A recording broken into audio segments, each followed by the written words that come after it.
오늘 본문에는 아주 인간적이며 감동적인 기사가 기록되어 있습니다. 로마의 한 백부장이 자기 하인이 자기 데리고 있는 종이 병들었음을 예수님께 고하게 되고 치유를 받았을 뿐 아니라 예수님께서 그 백부장에게 하신 말씀, 내가 이스라엘 중에 이만한 믿음을 가진 사람을 만나본 적이 없다는 칭찬을 듣게 됐습니다. 예수님께서는 원수를 사랑하라, 자기를 저주하는 자를 위해 축복하며 기도하라, 이렇게 말씀을 하시고 난 이후에 가버나움으로 내려오셨는데, 내려오셔서 처음으로 만난 사건, 예수님이 스스로가 말씀했던 원수를 사랑하는 것에 실천적인 본을 보인 내용이 기록되어 있습니다. 우리가 구약 성경을 보면 오늘 본문과 대비되는 내용이 나옵니다. 구약 성경에 아람 나라의 나만이라고 하는 장군이 문둥병이 들었다. 아람 나라라고 하는 것은 그 이스라엘과 국경선을 맞대고 있고 이스라엘 옆구리에 가시처럼 늘 괴롭혔던 나라, 시리아 혹은 아람이라고 불리는 이 아람 나라의 자기 나라의 적대 국가였던 나만이라고 하는 군대 장관이 문둥병이 들었다. 불치의 병이죠. 그런데 자기가 포로로 잡아왔던 한 하녀, 유대인 하녀가 자기 나라에 엘리사라고 하는 위대한 선지자가 있다는 걸 소개해 줍니다. 그래서 그 소문을 듣고 위대한 선지자를 찾아서 나만의 엄청난 행렬과 선물을 준비하고 이스라엘 땅에 왔습니다. 엘리야서는 만나지 못했습니다. 엘리야 선지자는 나가지도 않고 게하시라는 종을 통해서 요단강에 가서 7번 몸을 씻어라, 그렇게 얘기했습니다. 직접 만나지도 않았습니다. 직접 안수받은 것도 아닙니다. 그 말을 믿고 7번 목욕하고 어린 나이에 살결같이 나음을 받았던 나만. 오늘 로마의 백부장이 나옵니다. 유대인들의 적이 누굽니까? 로마입니다. 자기들의 삶을 짓밟고 모든 농산물을 수탈해가고 자기들의 권리를 짓밟았던 그 자기의 가장 큰 적이었던 로마의 백부장, 그가 데리고 있는 하인이 병들었다. 예수님 모른 척할 수 있죠. 이스라엘의 적대 국가인데. 그것도 백부장이 직접 예수님께 나온 게 아니고 사람을 시켰습니다. 유대 종교 지도자인 장로들이 와서 예수님께 이 일을 고하게 되고 예수님 직접 그의 집에 가서 고친 것이 아닙니다. 말씀만 해달라고 하는 그 말씀, 그 한마디로 하인이 나음을 받았다는 이야기입니다.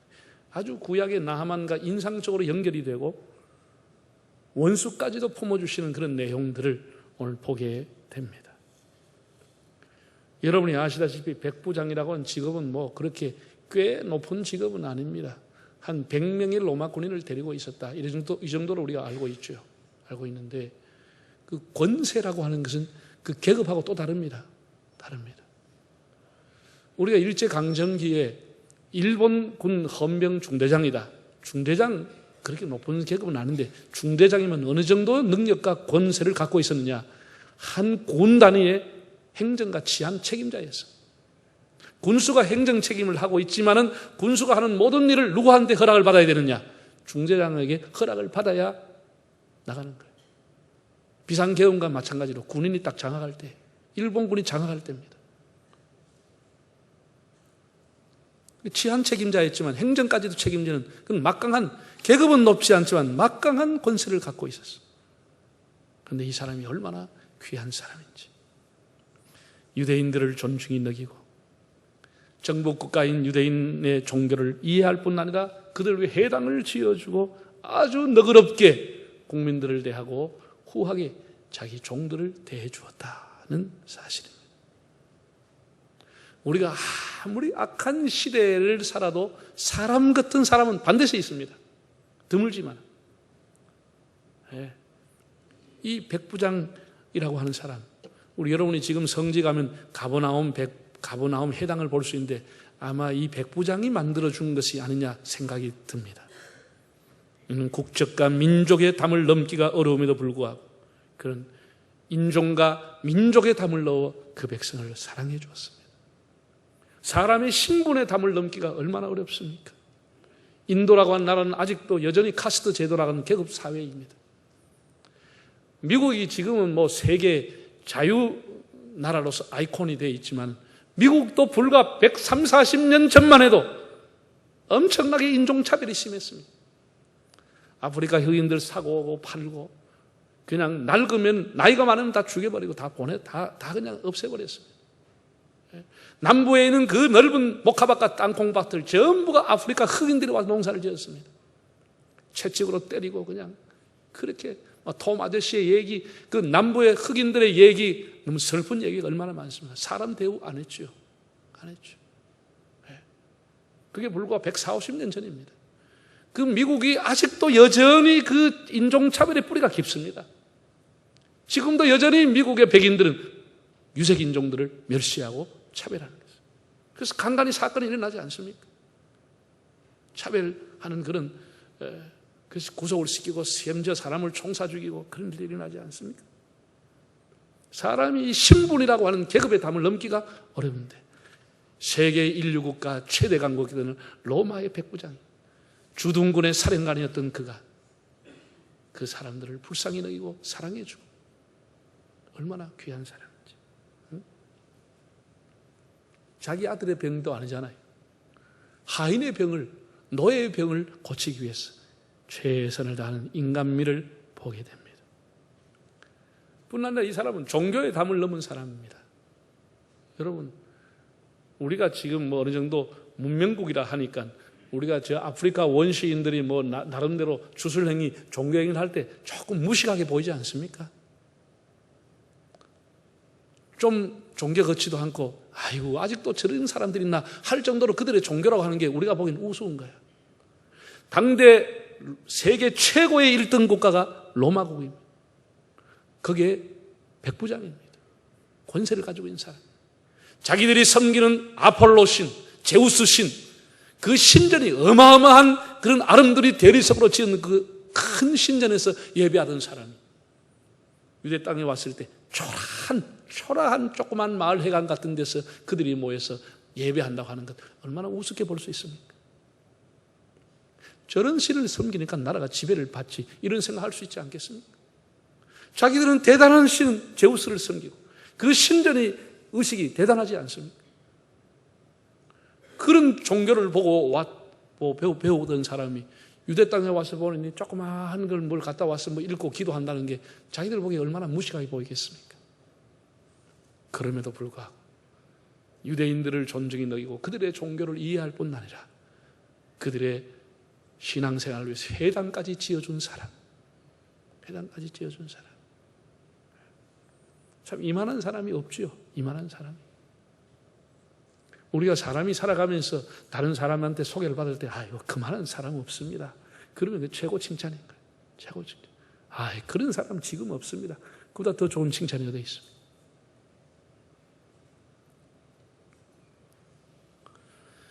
예수님께서 이 백부장에 대한 얘기를 듣고 이스라엘은 이런 믿음을 가지고 있는 사람이 없다. 예수님이 너무너무 흥분하고 가슴이 설레서 이 사람을 만나보고 싶어 한 거예요. 유대인 장로들의 얘기를 듣고 예수님이 급히 그 집으로 지금 옮기고 가고 있는 중이에요.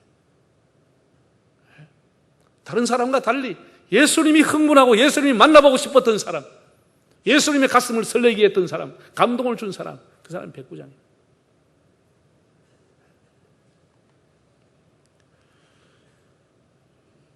마태복음 보면 예수님께서 해변에 가서 두로와 시돈에서 복음을 전할 때 수로보니게 여인이 와서 예수님에게 무릎을 꿇고 자기 딸이 귀신 들린 것을 낫게 해달라고 간청을 하죠. 그런데 예수님이 이렇게 말했습니다. 나는 이스라엘의 잃어버린 양을 위해서 왔노라. 나는 너의 이방인을 위해서 온 것이 아니라 예수님이 아마 그 여인의 믿음을 테스트해 본 거죠.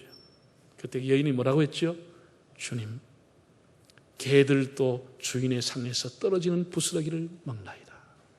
참 놀라운 이야기야. 개들도 주인의 상에서 떨어지는 부스러기를 먹습니다. 예수님이 엄청난 감동을 받았죠. 헬라어로 보면 메칼레 피스티스, 너의 믿음이 크도다. 피스티스, 메칼레라고 하는 것은 메가톤, 너의 믿음이 메가톤급이다. 핵폭탄이다. 핵폭탄이다. 너 믿음이 메가돈이다.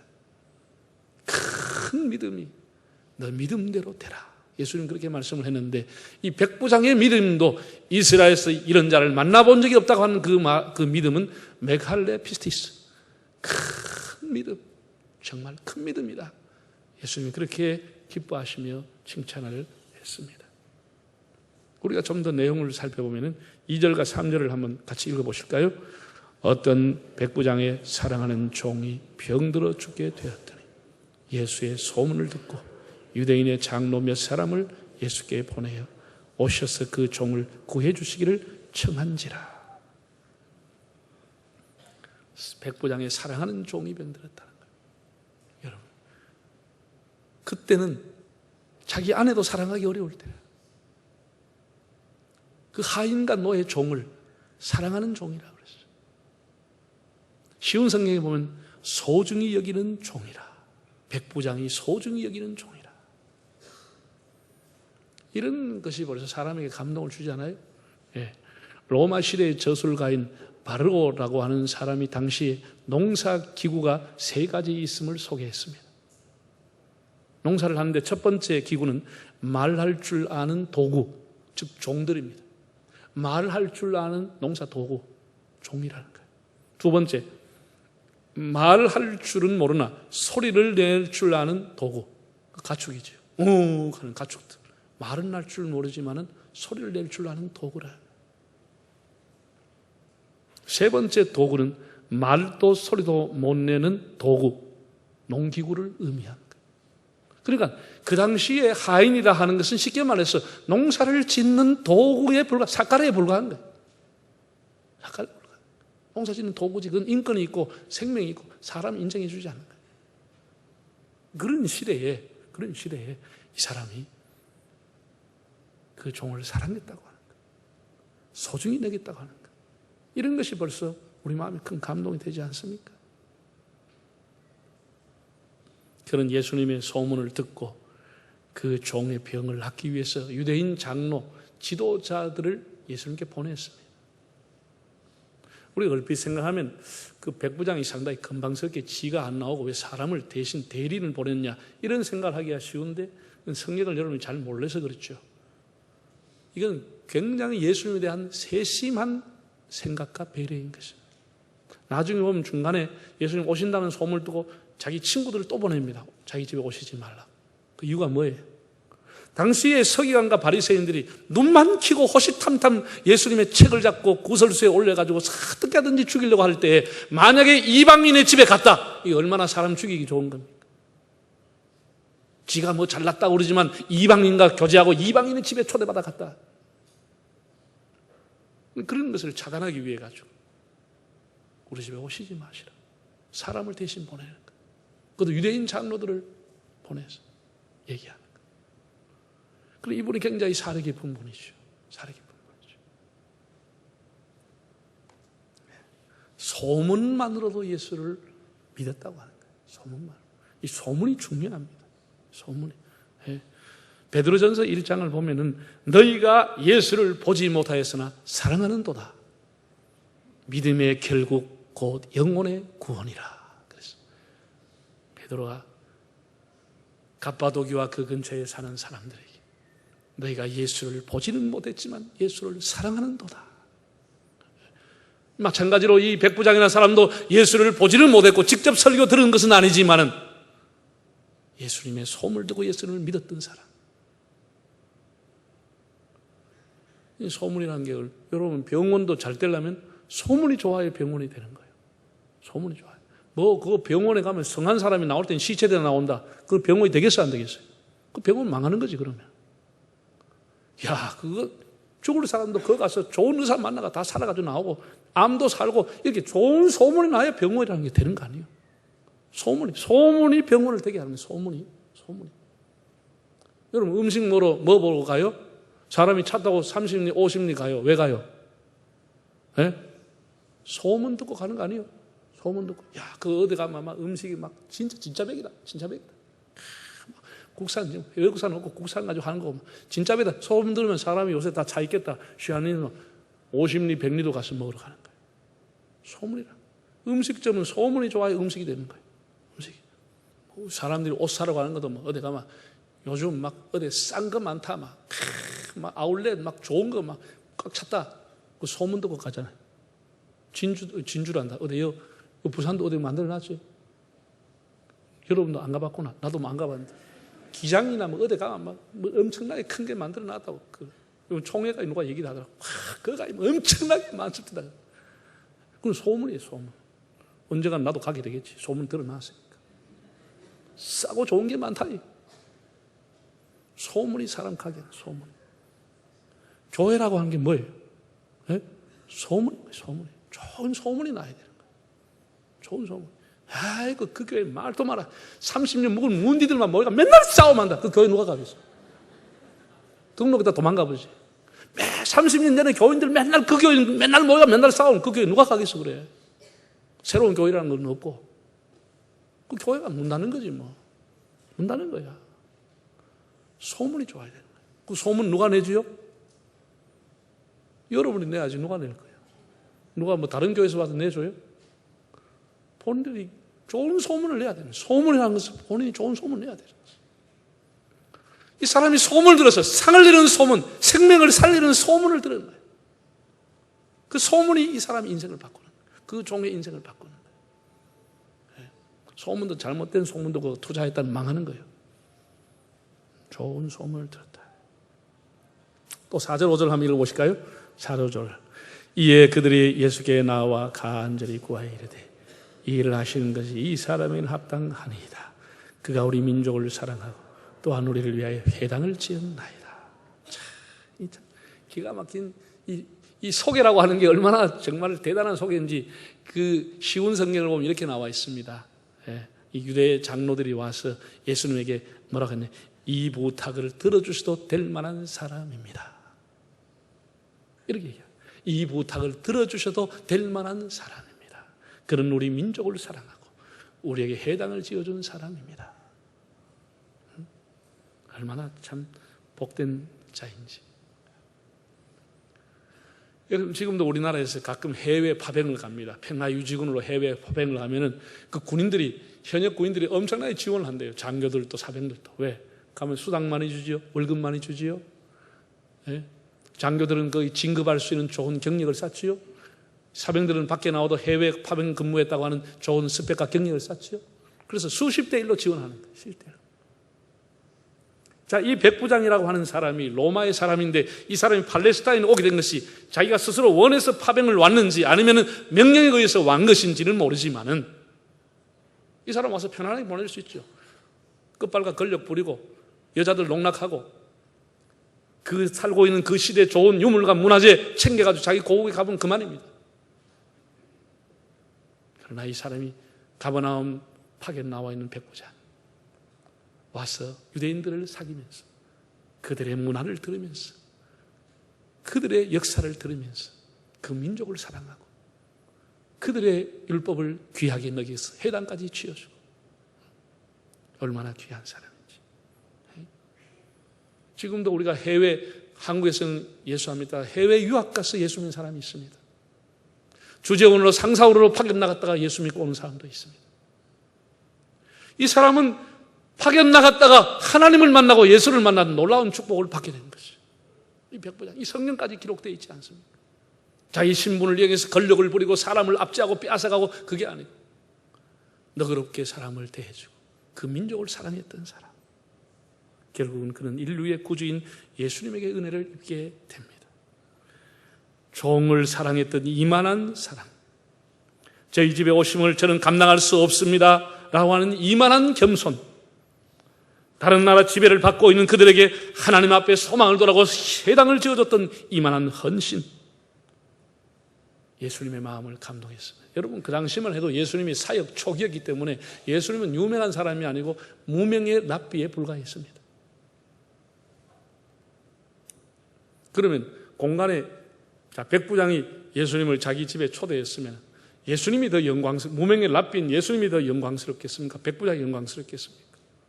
지금 우리가 봐서는 비교가 안 되지만 그 당시에는 백부장도 꽤나 근세가 있던 사람이에요. 사람들은 다 그런 사람 욕하면서 그런 집에 초대받기를 원하는 거예요. 그게 사람들의 심리야. 예수님이 자기 집에 오신다는 소문을 듣고 와서 뭐라고 했죠? 6절과 7절 한번 읽어볼까요? 6절 7절. 예수께서 함께 가실세 이에 그 집이 멀지 아니하여 백부장이 벗들을 보내어 이르되 주여 수고하시지 마옵소서 내 집에 들어오심을 나는 감당하지 못하겠나이다. 그러므로 내가 주께 나가기도 감당하지 못할 줄을 알았나이다. 말씀하나사 내 하인을 낫게 하소서. 재차 자기 친구들을 보내서 오시지 마라. 쉬운 성경에 보면 저는 주님을 모실 자격이 없는 사람입니다. 이렇게 얘기합니다. 저는 자격이 없는 사람입니다. 그의 이 중보의 간절한 간청과 기도, 종을 위한 애절한 마음이 결국은 치유의 능력으로 이어지게 됩니다. 사람은 누구나 다 자기를 포장하려고 하고 자기가 대단하다고 자기를 과신하는 그런 시대인데 자기를 계속 자격이 없다고 낮추는 거예요. 그래서 주님이 감동하죠. 말도 통하고 권력이 꽤나 통했던 그는 저는 자격이 없습니다. 겸손했다는 거예요. 이 겸손이 사람을 또 감동하잖아요. 제가 신학교 다닐 때만 해도 책 구하기가 쉽지 않았습니다. 책값도 비싸고 책이 또 그렇게 지금처럼 뭐 흔하지 않았는데 설교를 하려고 하면 신앙의 경력도 없고 별로 배운 것이 없고 반드시 이 설교를 잘못되지 않게 하려면 주석을 봐야 되는 거예요. 주석은 어떻게 보고 있는가 그걸 참고를 해봐야 되는데 그 주석이라는 것도 뭐 상당히 비싸고 그 엄청난 양을 들어서 돈을 들어서 살 수가 없으니까 늘 도서관에 가서 주석을 볼 때입니다. 도서관에 가서 목요일 날 금요일 날 저녁에 늘 도서관에 가서 주석을 늘 그때는 복사기가 없고 늘 써가지고 그걸 가지고 와서 이제 연구해서 설교를 만드는 하는 거예요. 그런 시절입니다. 우리 한국 사람치고 신구약 주석을 왕관해서 주석을 만든 사람이 두 분 있습니다. 박윤선 목사님, 이상근 목사님 두 분이에요. 한국 기독교사의 금자탑을 쌓은 사람. 지금도 한국 사람으로서 주석을 왕관한 사람이 이 두 분밖에 없습니다. 지금 공부를 많이 한 대단한 신학자들이 많지만 창세기 주석하면 보통 서너 사람이 같이 연구해서 하나 만들어냅니다. 개인이 못 만듭니다. 그만큼 어려운 거예요. 왜냐하면 히브리어 공부해야죠. 헬라어 공부해야죠. 영어 해야 되죠. 여러 가지 라틴어까지 공부해가지고 겨우 그 본문을 번역해서 하나의 주석을 만들어내는 거예요. 우리 실력이 대단한 거예요. 우리 대신학자고 대주경학자죠. 박윤선 박사님, 이상근 박사님은 신구약 성경 전체를 다 주의한 분이에요. 66권을. 그런데 박윤선 목사님 83세가 될 때 그 성역 50주년 주석 왕관 기념하는 감사 예배를 드렸습니다. 많은 당시에 교계 인사들이 왔어. 가득 메웠어. 참 한국이 낳은 세계적인 신학자다. 그를 칭송했습니다. 그리고 마지막 시간에 본인이 나와서 박윤선 목사님 인사하는 시간, 담사하는 시간입니다. 본인이 나와서 이렇게 인사했습니다. 여러분 오늘 이렇게 많이 와주셔서 감사합니다. 저는 83년 묵은 죄인입니다. 모든 영광 하나님 앞에 돌리시기를 바랍니다. 그리고 들어갔습니다. 나는 83년 묵은 죄인에 불과한 사람입니다. 그것이 그를 더 빛나게 하는 거예요. 더 위대하게 만드는 것이에요. 그런 겸손한 마음으로 책을 만들었으니 그 책이 얼마나 귀하겠느냐. 사람들이 그런 생각을 갖게 되는 것입니다. 이만한 믿음, 이만한 겸손, 이만한 사랑, 소문만 듣고도 믿는 이만한 믿음, 주님의 마음을 감동시켜 그 하인이 낳게 되는 메칼레 피스티스, 큰 믿음의 소유자가 됐습니다. 오늘 추석 주일날 참사한 우리 모든 성도들, 백부장처럼 하나님이나 사람에게 감동을 주는 사람, 큰 믿음으로 주님을 기쁘게 하는 여러분들 되시기를 바랍니다.